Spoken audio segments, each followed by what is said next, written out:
DJ क्रांति DJ क्रांति ये वाला कहानी जे भागल के छोरी कोइयो घरे के ना जलाई माँ वैष्णवी फिल्म्स की प्रस्तुति। बंगाल से के छोरी जइया नाचे लयलाही हम जे मंगली अब हमारा ने देलाही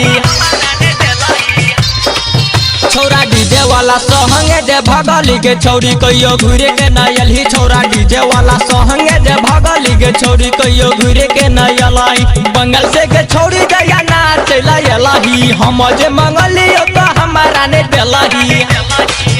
छोरा डीजे वाला सोहंगे जे भगली के छोरी कहियो घुरे के ना यलही छोरा डीजे वाला सोहंगे जे भगली के छोरी कहियो घुरे के ना यलही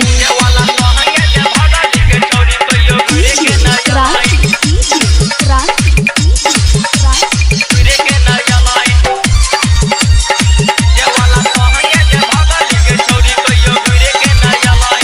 देखे में लागई छागे गोरकी तोहू बारा सुपर गे हे गई नाच छाय सटेज पर गोरकी हिल छो तोहर ऊपर गे एना नाचने गे छोड़ी तू हटक की डीजा वाला ले तो चुमा सेट का एना नाचने गे छोड़ी तू हटक की डीजा वाला ले तो चुमा सेट का DJ क्रांति DJ क्रांति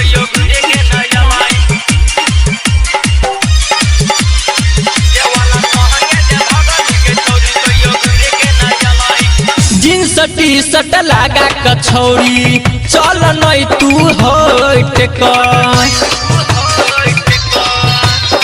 नहीं तो डीजे वाला छौरा ले तो चुमा सेट एना नाचने गे छोड़ी तू हटक की डीजा वाला ले तो चुमा सेट का एना नाचने गे छोड़ी तू हटक की डीजा वाला ले तो चुमा सेट का क्रांति DJ क्रांति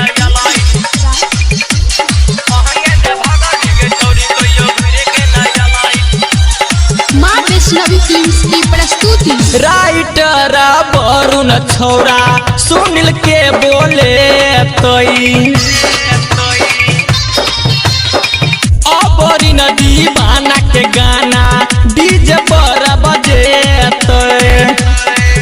छोरा माधवा लोग के मंगे बेटी गाना खूबे डीजे पे बजे बे वासुदेवपुर के साउंड मंगे।